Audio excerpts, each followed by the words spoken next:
Hello guys, তোমরা কখনো mirror talking করেছো? দিনে দুবার অন্তত মিরর টকিং অবশ্যই করবে। কেন করবে সেটাও বলে দিচ্ছি। সেটা হচ্ছে যে মিরর টকিংটা ভীষণভাবে জরুরি। মিরর টকিং তোমার ভেতরে যত রকমের ভালো চিন্তা, খারাপ চিন্তা যাই থাকুক না কেন, সেগুলোকে বোঝার জন্য যেমন সাহায্য করে, তেমনভাবে তুমি নিজেকে ভীষণভাবে চিনতে পারবে এই মিরর টকিংয়ের মধ্যে দিয়ে। দিনে দুবার কখন করবে? যখন তুমি সকালবেলা ঘুম থেকে উঠবে, তখন তুমি অবশ্যই আয়নার সামনে দাঁড়িয়ে নিজেকে নিজে অনেক কিছু প্রতিশ্রুতি দেবে।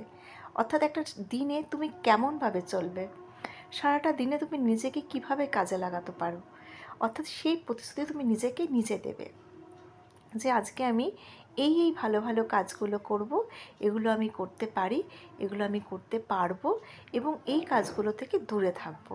এবং ভালো কাজগুলো যেমন শপথ করবে, খারাপ কাজগুলো থেকে দূরে থাকবে। এটা হচ্ছে তোমার প্রথম সকালবেলাকার শপথ। এবার যখন তুমি রাত্রেবেলা ঘুমোতে যাবে, তার আগে তুমি অবশ্যই আরেকবার মিরর টকিং করবে। কিসের জন্য করবে? যে সারাটা দিন তুমি নিজেকে কি কি ভালো কাজে ব্যয় করলে আর কোন কোন খারাপ কাজে ব্যয় করেছো। যদি তুমি ভালো ভালো কাজে নিজেকে ব্যয় করে সেখান থেকে মেন্টাল পিস পেয়ে থাকো, আর যদি কোনো ভালো কাজে কারোর উপকার করে থাকো, অবশ্যই নিজেকে নিজে অ্যাপ্রিসিয়েট করবে, নিজের পিঠ নিজে চাপড়িয়ে বলবে ব্র্যাভো।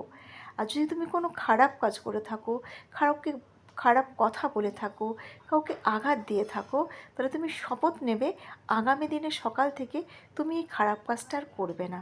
অর্থাৎ নিজেকে নিজেই রেকটিফাই করতে পারো সম্পূর্ণভাবে মিরর টকিংয়ের মধ্যে দিয়ে। আশা করি তুমি একদিন করে দেখো, বুঝতে পারবে তোমার ভেতরে কি কি পরিবর্তন হচ্ছে।